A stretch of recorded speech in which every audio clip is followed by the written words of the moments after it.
नमस्कार दोस्तों, स्वागत है आपका आज के मुख्य समाचारों में। जी हां दोस्तों, आपको यहां पर देखने को मिलेंगे सुबह से लेकर शाम तक की तमाम बड़ी खबरें मुख्य समाचार ब्रेकिंग न्यूज अपडेट्स के रूप में।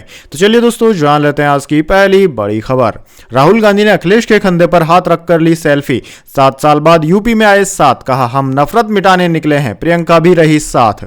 जी हां दोस्तों, राहुल गांधी की भारत जोड़ो न्याय यात्रा रविवार को पहले अलीगढ़ और फिर आगरा में रही। आगरा में यात्रा में सपा प्रमुख अखिलेश यादव भी शामिल हुए। इस दौरान राहुल और प्रियंका ने अखिलेश के साथ 1 किलोमीटर लंबा रोड शो किया। इसके बाद यात्रा राजस्थान के धौलपुर के लिए रवाना हो गई, जबकि अखिलेश यादव आगरा एयरपोर्ट से लखनऊ के लिए रवाना हो गए। दोस्तों, आगरा में रोड शो के दौरान अखिलेश यादव ने कहा कि आगरा मोहब्बत की दुकान के नाम से दुनिया में जाना जाता है। इस शहर से मोहब्बत भर कर लिए जाए तो पूरे देश में बांटे। जबकि प्रियंका गांधी ने कहा कि आज बहुत खुशी का दिन है, 7 साल बाद अखिलेश और राहुल साथ आए हैं। वहीं राहुल गांधी ने कहा कि मैं प्रियंका और अखिलेश मिलकर नफरत को मिटाने निकले हैं। गरीबों और महिलाओं पर अन्याय हो रहा है, इसलिए हमने भारत जोड़ो यात्रा में अन्याय जोड़ दिया है। इसके बाद दोस्तों, अगली बड़ी खबर। जरांगे बोले फडणवीस आरक्षण को रोकने की कोशिश कर रहे हैं, उनको मेरी बलि चाहिए, मैं उनकी चौखट पर मरने के लिए तैयार हूं। जी हां दोस्तों, मराठा समुदाय को ओबीसी से आरक्षण दिलाने की मांग को लेकर आंदोलन कर रहे मनोज जरांगे ने डिप्टी सीएम देवेंद्र फडणवीस पर गंभीर आरोप लगाए हैं। उन्होंने आंतरवाली सराठी गांव में आंदोलन को लेकर रविवार को बैठक बुलाई थी। इसके बाद उन्होंने कहा कि अकेले देवेंद्र फडणवीस ही मराठा समुदाय को आरक्षण मिलने से रोकने की कोशिश कर रहे हैं। उन्होंने कहा कि फडणवीस, अगर आपको मेरी बलि चाहिए तो मैं तैयार हूं। अगर आप मुझे मारने की साजिश रच रहे हैं तो मैं भूख हड़ताल पर मरने के बजाय आपकी चौखट पर मरने के लिए तैयार हूं। ये लोग मराठाओं को खत्म करना चाहते हैं। इसमें सीएम शिंदे के लोग हैं और अजीत दादा के 2 विधायक हैं। ये देवेंद्र फडणवीस की साजिश है। मैं आपका जीना मुश्किल कर दूंगा। इसके बाद दोस्तों, अगली बड़ी खबर। प्रधानमंत्री मोदी बोले 3 महीने मन की बात नहीं होगी, लोकसभा चुनाव के दौरान राजनीतिक मर्यादा का पालन करेंगे, देश की उपलब्धियां नहीं रुकेगी। जी हां दोस्तों, प्रधानमंत्री मोदी ने रेडियो प्रोग्राम मन की बात के 110वें एपिसोड में नारी शक्ति के योगदान को नमन किया। पीएम ने कहा कि महाकवि भारतीयार जी ने कहा है कि विश्व तभी समृद्ध होगा जब महिलाओं को समान अवसर मिलेंगे। आज भारत की नारी शक्ति हर क्षेत्र में प्रगति की नई ऊंचाइयों को छू रही है। उन्होंने आज के एपिसोड में ड्रोन दीदी की बात की। प्रधानमंत्री ने कहा कि कुछ साल पहले तक किसने सोचा था कि हमारे देश में गांव में रहने वाली महिलाएं भी ड्रोन उड़ाएंगी, लेकिन आज यह संभव हो रहा है। आज तो गांव-गांव में ड्रोन दीदी की इतनी चर्चा हो रही है, हर किसी की जुबान पर नमो ड्रोन दीदी यही चल रहा है। हर कोई इनके विषय में ही चर्चा कर रहा है। वहीं प्रधानमंत्री मोदी ने यह भी कहा कि अगले 3 महीने मन की बात का प्रसारण नहीं होगा। उन्होंने कहा कि राजनीतिक मर्यादा का पालन करते हुए लोकसभा चुनाव के इन दिनों में 3 महीने मन की बात प्रसारण नहीं होगा। प्रधानमंत्री ने कहा कि मन की बात रुक रहा है, देश की उपलब्धियां नहीं रुक रही।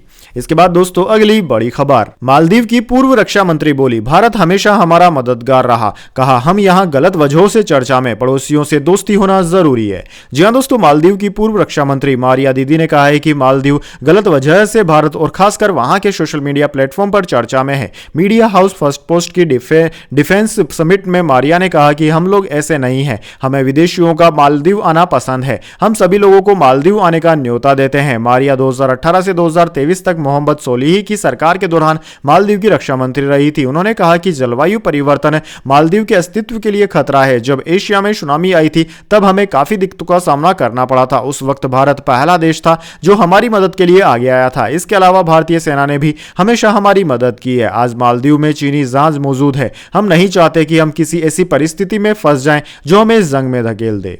इसके बाद दोस्तों, अगली बड़ी खबर। संयुक्त किसान मोर्चा ने किया WTO क्विट डे का ऐलान, कल नेशनल और स्टेट हाईवे पर ट्रैक्टर लेकर करेंगे प्रदर्शन। जी हां दोस्तों, MSP समेत कई मांगों को लेकर किसान आंदोलनरत है। अन्नदाता पंजाब हरियाणा के बॉर्डर पर डटे हुए हैं। इसी बीच संयुक्त किसान मोर्चा SKM ने 26 फरवरी यानी कि WTO क्विट डे बनाने का फैसला किया है। किसान संगठन ने कहा है कि खेती को WTO से बाहर रखें। साथ ही कहा है कि किसान कल नेशनल और स्टेट हाईवे पर दोपहर 12 से 4 बजे तक बिना यातायात बाधा के ट्रैक्टर खड़े करेंगे। संयुक्त किसान मोर्चा ने केंद्र सरकार से मांग की है कि 26 से 29 फरवरी तक अबू धाबी में होने वाले विश्व व्यापार संगठन WTO के 13वें मंत्री स्तरीय सम्मेलन में खेती को WTO से बाहर रखने के लिए विकसित देशों पर दबाव डाला जाए। भारत की खाद्य सुरक्षा और मूल्य समर्थन कार्यक्रम WTO में बार बार विवादों का विषय रहा है। चलिए दोस्तों, जान लेते हैं इसके बाद अगली खबर। संदेश खाली में झाड़ू के साथ महिलाओं का विरोध प्रदर्शन। ममता के मंत्री बोले हमें सिर्फ 1.5 महीने की मोहलत दे दो। जी हां दोस्तों, पश्चिम बंगाल के संदेश खाली में पिछले कई दिनों से हंगामा मचा हुआ है। संदेश खाली के नजदीकी इलाके बरमाजूर में महिलाओं ने विरोध प्रदर्शन किया। इस दौरान महिलाओं ने टीएमसी नेता अजीत मैती की गिरफ्तारी की मांग की।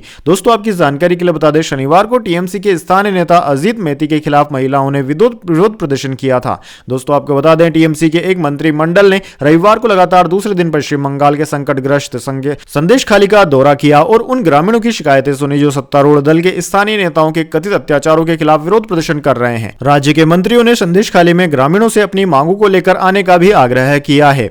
भारत भौमिक और सुजीत बोस ने राधा कृष्ण मंदिर में एक कीर्तन में भाग लिया और यहां एक सभा को संबोधित किया। राज्य के सिंचाई मंत्री पार्थ भौमिक ने कहा कि हमें 1.5 महीने का समय दीजिए। हमने वादा किया है कि जमीन हड़पने की जितनी भी घटनाएं सामने आई है उनका सत्यापन किया जाएगा। हम सभी समस्याओं को एक बार में हल नहीं कर सकते। मुद्दे के समाधान के लिए आधिकारिक प्रक्रिया की जरूरत है।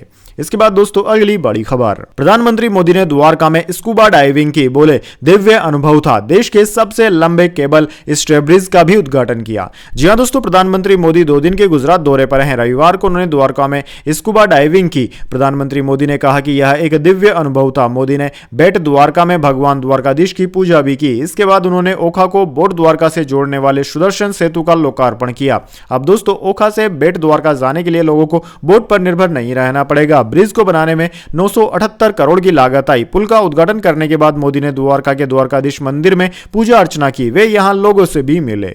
इसके बाद दोस्तों अगली बड़ी खबर, भारतीय लोग खाने पर कम, टीवी फ्रिज पर ज्यादा खर्च कर रहे हैं। शहरी लोगों के मुकाबले ग्रामीणों का खर्च बढ़ा। 11 साल बाद आई एमपीसीए की रिपोर्ट। जी हां दोस्तों, स्टैटिस्टिक्स मिनिस्ट्री ने भारतीय परिवारों के घरेलू खर्च को लेकर एक रिपोर्ट जारी की है। इसमें सामने आया है कि भारतीय परिवारों का घरेलू खर्च पिछले 10 साल में दुगने से ज्यादा बढ़ गया है। मासिक प्रति व्यक्ति खर्च एमपीसीई की इस रिपोर्ट से पता चला है कि भारतीय घरों में खाने का सामान कम और कपड़े, टीवी, फ्रिज और मनोरंजन जैसी चीजों पर ज्यादा खर्च कर रहे हैं। भारतीय गेहूं, चावल और दालों सहित अनाज पर कम खर्च कर रहे हैं, लेकिन बेवरेज, रिफ्रेशमेंट और प्रोसेस्ड फूड पर ज्यादा खर्च कर रहे हैं। सर्वे के अनुसार ग्रामीण क्षेत्रों में भारतीय परिवारों का भोजन पर हर महीने खर्च 2011-12 की तुलना में 53% से घटकर 46.4% हो गया है, जबकि खाने के बजाय दूसरे खर्च 47% से बढ़कर 53.6% हो गए हैं। शहरी इलाकों में रहने वाले परिवारों की बात करें तो मंथली खर्च में भोजन की हिस्सेदारी 42.6% से घटकर 39.2% रह गई है, जबकि खाने के अलावा अन्य सामानों की हिस्सेदारी 57.4%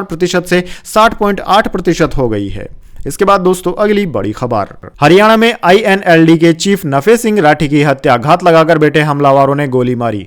जी हां दोस्तों, Haryana Indian National Lokdal INLD के अध्यक्ष और पूर्व विधायक नफे सिंह राठी की रविवार शाम झज्जर जिले के माधुरगढ़ में उनकी एसयूवी पर घात लगाकर बैठे अज्ञात बंदूकधारियों ने गोली मारकर हत्या कर दी। उनके साथ यात्रा कर रहे 2 अन्य लोगों की भी मौत हो गई है, जबकि 2 अन्य गंभीर रूप से घायल हैं। राठी और उसके साथी वाहन के अंदर थे जब एक कार में आए लोगों ने गोलियां चला दी। हमले के बाद हमलावर मौके से फरार हो गए। घायलों को तुरंत इलाज के लिए नजदीकी ब्रह्म शक्ति संजीवनी अस्पताल ले जाया गया, लेकिन वहां पहुंचने पर पूर्व विधायक को मृत घोषित कर दिया गया। इनेलो के मीडिया सेल के प्रमुख राकेश याग ने घटना में नफे सिंह राठी की मौत की पुष्टि की है।